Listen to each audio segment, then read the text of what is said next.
ایک شرابی نوجوان تھا، گنہگار تھا، بدکار تھا، سیاکار تھا، اتنا تھا کہ اس نے ساری زندگی اپنے کریم رب کی ذات کو ایک سجدہ بھی نہیں کیا تھا۔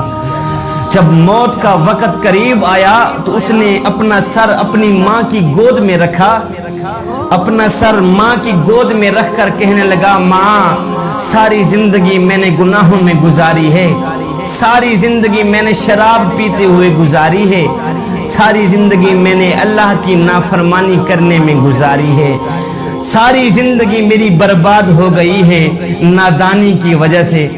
ماں میرا موت کا وقت قریب ہے، میں مر گیا تو اپنے مرشد کے پاس جانا، سفارش کرانا کہ وہ میرا جنازہ آ کے خود ہی پڑھائے گا۔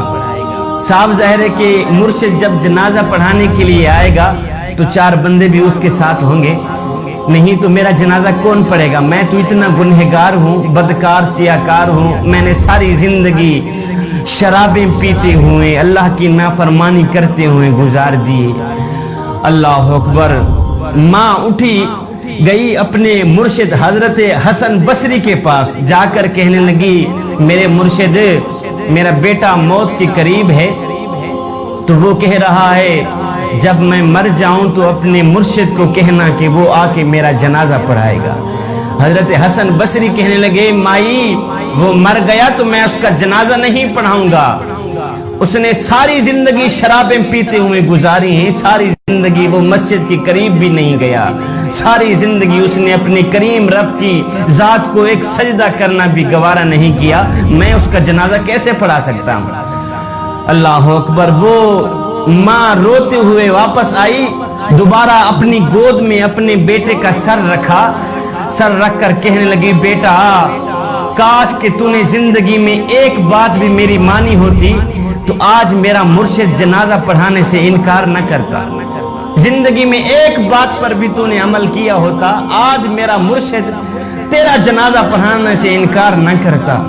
میرا مرشد کہتا ہے کہ اس نے ساری زندگی اللہ کی نافرمانی میں گزاری ہے، شرابیں پیتے ہوئے گزاری ہے، میں اس کا جنازہ نہیں پڑھاتا۔ اللہ اکبر۔ نوجوان رونے لگ گیا۔ جوانوں سنو، نوجوان کی آنکھیں خون کے آنسو بہانے لگ گئی، ماں تڑپنے لگ گئی۔ نوجوان نے کہا، اماں جی ایک بات تو بتائیں۔ ماں کہنے لگی، جی بولو بیٹا، کیا کہنا چاہتے ہو؟ نوجوان نے کہا، ماں مجھے اتنا بتا دے کہ میرے گناہ زیادہ ہیں یا میرے کریم رب کی رحمت زیادہ ہے؟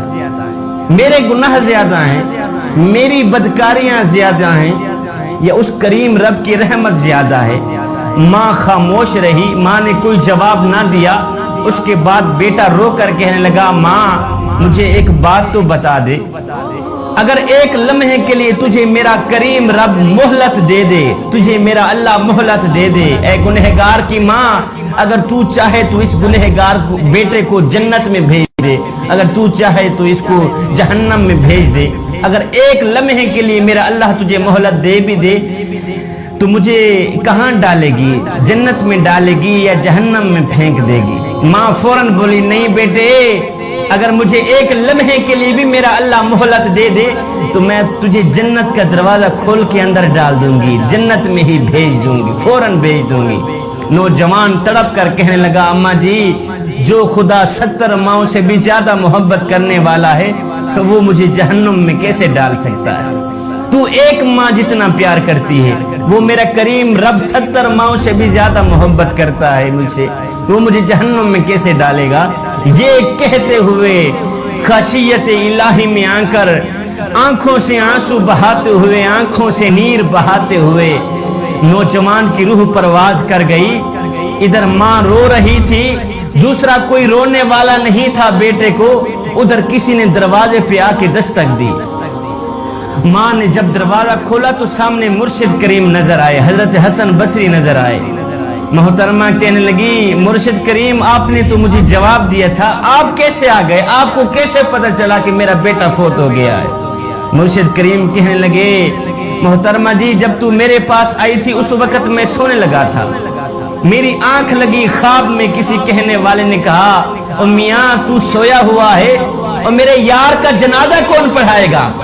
حسن بصری تو یہاں پہ سویا ہوا ہے، ادھر میرا یار مرا ہوا ہے، میرا دوست مرا ہوا ہے، جا میرے دوست کا جنازہ پڑھا کیا ہے۔ ادھر ندامت کے 2 آنسو بہے تھے، ادھر ندامت اور شرمندگی خشیت الہی میں آ کر آنکھوں سے 2 آنسو بہے تھے، ادھر بخشش کا فیصلہ ہو گیا تھا، ادھر مغفرت کا فیصلہ ہو گیا تھا۔